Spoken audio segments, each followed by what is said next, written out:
अस्सलाम वालेकुम भाई।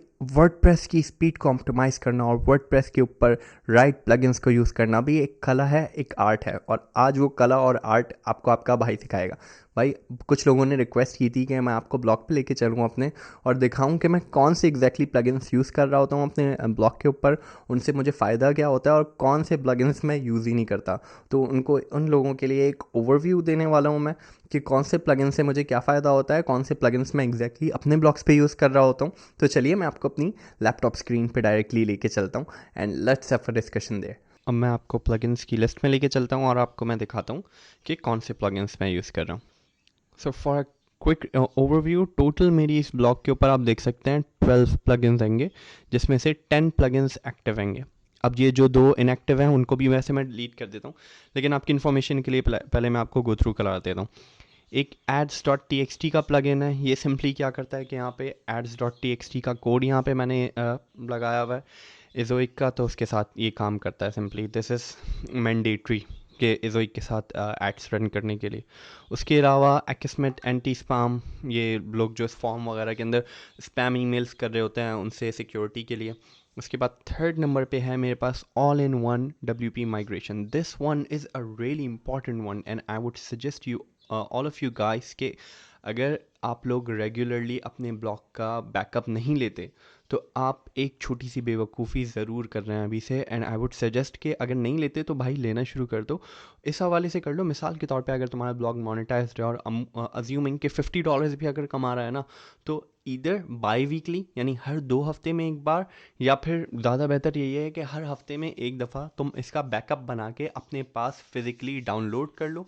चाहो तो अपने लैपटॉप में रख लो या कोई हार्ड ड्राइव बना लो, उसके अंदर इसका बैकअप लाजमी रखो। So that is where this plugin comes in, all in one WP migration. This is a very important one. उसके बाद सेकंड पे आ जाता है ईजी टेबल ऑफ कंटेंट्स। ये बहुत एक सिंपल सा प्लगइन है। ये सिंपली क्या करता है, टेबल ऑफ कंटेंट शो कराता है। मैं आपको दिखा भी देता हूँ ये किस तरीके से टेबल ऑफ कंटेंट वर्क करता है इसका। So this is the table of content, you can see right here. यहाँ पे मैंने ब्लू में सिंपल में रखा हुआ है। तो ये मेरा टेबल ऑफ कंटेंट है और ये ईजी टेबल ऑफ कंटेंट के थ्रू आ रहा होता है। नेक्स्ट हमारे पास इजोइक का वर्डप्रेस प्लगइन है जो कि इंस्टॉल्ड है। इसके थ्रू आप अगर आपने इजोइक के जो प्लेस होल्डर्स हैं वो प्रॉपरली प्लेस नहीं किए हुए, तो आप इसमें से भी इस प्लगइन के थ्रू प्लेस होल्डर्स को एक्टिवेट कर सकते हैं। मैं आपको करके भी दिखा देता हूँ। यहाँ से सिंपली मैंने जाना है सेटिंग्स के अंदर। सेटिंग्स के अंदर आने के बाद यहाँ पे आपने आना है एड्स के अंदर, एड सेटिंग के अंदर, और यहाँ पे आके आपने उसको बोलना है कि आप रीसेट कर दो। जैसे अभी यहाँ पे मेरे पास देखें ये प्लगइन्स हैं, एड प्लेस होल्डर्स हैं। अभी आप देख लें कि सबसे ज़्यादा जो रेवेन्यू लेके आता है वो मेरे फर्स्ट पैराग्राफ के नीचे जो ऐड का प्लेस होल्डर है वो लेके आ रहा होता है। इसके बाद साइड बार वाला सेकंड हाईएस्ट लेके आ रहा होता है, और इस तरीके से ये मेरे प्लेस होल्डर्स यहाँ पे हैं।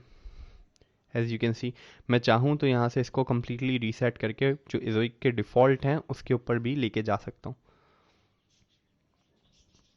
अगेन अब let's continue. Hello Dolly already एक बाय डिफ़ॉल्ट प्लगइन लगा हुआ होता है, इसको हम डिलीट भी कर देते हैं क्योंकि इसकी कोई ज़रूरत नहीं है। उसके बाद इंस्टेंट इंडेक्सिंग, ये रैंक मैथ का एक प्लगइन है। इंस्टेंट इंडेक्सिंग एपीआई ये क्या करता है कि गूगल सर्च कंसोल के अंदर जब आपको इंडेक्सिंग के अंदर प्रॉब्लम हो रही होती है तो ये ऑटोमेट कर देता है उस प्रोसेस को। और जैसे ही कोई भी पोस्ट पब्लिश होती है तो ये गूगल सर्च क्रॉलर्स को एक सिग्नल देता है कि इस पोस्ट को आके क्रॉल कर लो। तो इससे क्रॉलिंग के अंदर बहुत हद तक इम्पैक्ट पड़ता है। उसके बाद next we have Link Whisper over here. तो लिंक विस्पर क्या करता है, लिंक विस्पर को मेनली मैं इंटरनल लिंकिंग के लिए यूज़ कर रहा होता हूँ। मैंने प्रीमियम वर्जन परचेस किया हुआ है। आप लोगों के पास ना हो तो फिर अभी आप अब भी फ्री वर्जन यूज़ कर सकते हैं। इस प्रीमियम वर्जन से होता क्या है कि ये थोड़ी सी चीज़ें ऑटोमेट कर देता है। फ्री वर्जन में थोड़ा सा टाइम ज़्यादा इन्वेस्ट करना पड़ता है लिंक्स बनाने में। तो आप फ्री वर्जन लिंक विस्पर का यूज़ कर लें मेरी तरह तो बेहतर है। उसके बाद रैंक मैथ एसईओ, ये मेरा गो टू एसईओ प्लगइन है। ये उसमें यूज़ नहीं करता रैंक मैथ, जस्ट बिकॉज कि मुझे रैंक मैथ की सेटिंग्स ज़्यादा बेहतर समझ में आती हैं। उसके बाद हमारे पास है वर्डफेंस, जो फ़िलहाल के लिए मैंने डीएक्टिवेट किया हुआ था ड्यू टू माइग्रेशन। इसको मैं वापस एक्टिवेट कर लेता हूँ। वर्डप्रेस एक सिक्योरिटी प्लगइन है जो कि बेसिक वेबसाइट के ऊपर सिक्योरिटी मुझे प्रोवाइड करता है रिगार्डिंग ब्रूट फोर्स अटैक्स और स्क्रिप्ट अटैक्स। तो I rely on WordPress security plugin for block security. फिर नीचे आ जाते हैं, फिर एक प्लगइन रह गया है ये WP यूट्यूब लाइट। ये वही प्लगइन है जिसके थ्रू मैं यूट्यूब वीडियोस जो एम्बेड कर रहा होता हूँ, हर आर्टिकल के अंदर तकरीबन मैं एक वीडियो लाजमी लिंक करता हूँ जो कि उस आर्टिकल से लिंक्ड है, उस आर्टिकल के बारे में ज़्यादा बेहतर तरीके से बता रही है। उसके अलावा जब मैं वीडियोस एम्बेड करता हूँ, एक तो ये कि यूज़र इंगेजमेंट बेहतर आती है, दूसरा सेशन ड्यूरेशन पे भी काफ़ी हद तक फ़र्क पड़ता है। खैर ये मेरा पर्सनल एक्सपीरियंस है, आपके साथ हो सकता है थोड़ा बहुत ऊपर नीचे हो रहा हो, बट मेरे लिए ये एक्सपीरियंस है, इस वजह से I rely on this plugin. इसके हवाले से मैं एक यूट्यूब वीडियो भी बनाने वाला हूँ कि किस तरीके से किसी भी यूट्यूब वीडियो को आपने अपने आर्टिकल्स के अंदर लिंक करना है, एम्बेड करना है, और उसके अलावा इस प्लगइन को डाउनलोड करके यूज़ कैसे करना है एग्जैक्टली। तो इसके ऊपर भी जल्द एक वीडियो आने वाली है, कल परसों तक, so do watch it if you want to link videos with your blog posts. अब ये लास्ट हमारे पास प्लगइन आ जाता है WP कोड लाइट। ये क्या करता है कि यहाँ पे आपको दिख रहा होगा ये कोड स्निपेट्स। जब मुझे हेडर और फुटर के अंदर कोई कोड स्निपेट्स ऐड करने होते हैं, जैसे कि एडसेंस, गूगल एनालिटिक्स वगैरह, तो उसके कोड स्निपेट्स मैं यहाँ पे ऐड कर लेता हूँ। हाँ, अब एक चीज़ है कि आप यही काम दूसरे तरीके से भी कर सकते हैं, कि मिसाल के तौर पे हेडर की फाइल्स में थीम फाइल एडिटर के थ्रू जाके भी सेम काम कर सकते हैं, वरना आप गूगल साइट किट प्लगइन जो आता है वो भी इंस्टॉल कर सकते हैं। मैंने इस वजह से भाई नहीं किया हुआ, सिंपली बिकॉज कि मैं कोई भी एक्स्ट्रा प्लगइन यहाँ पे इंस्टॉल नहीं करना चाहता। कोई भी वो प्लगइन जिसकी मुझे ज़रूरत नहीं है उसको मैं यहाँ पे यूज़ करना ही नहीं चाहता simply.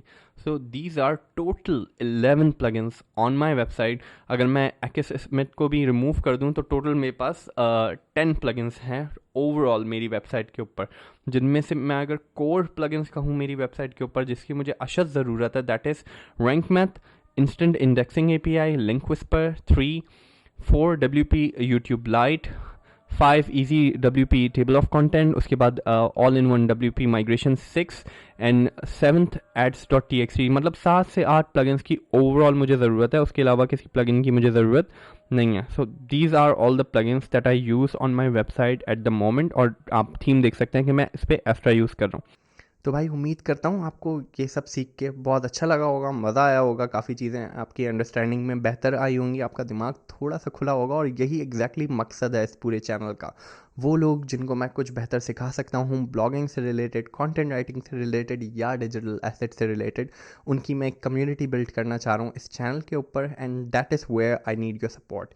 If you like this video and you want to learn more about blogging, तो do subscribe to this channel and join our community. तो आज की वीडियो में इतना ही, मिलते हैं आपसे अगली वीडियो में। खुदा हाफ़िज़।